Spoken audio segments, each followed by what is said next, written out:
ગોપીપુરા સુભાષ ચોક ખાતે સુભાષચંદ્ર બોઝની પ્રતિમાને પુષ્પાંજલિ અર્પણ કરી જન્મજયંતિ મનાવવામાં આવી હતી। આ કાર્યક્રમમાં સુરત શહેરના ભારતીય જનતા પાર્ટીના પ્રમુખ Niranjan Zanzmera, mayor Dakshesh Mavani, deputy mayor, ધારાસભ્યો, કોર્પોરેટરો અને સુરત મહાનગરપાલિકાના પદાધિકારીઓ અને શાળાના બાળકો પણ હાજર રહ્યા હતા।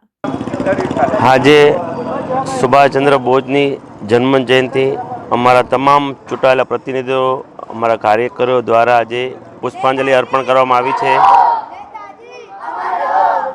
સુભાષચંદ્ર બોઝ આઝાદી ફૌજની રચના કરી અને દેશની આઝાદીમાં ખૂબ જ મહત્ત્વનો રોલ નિભાવ્યો છે।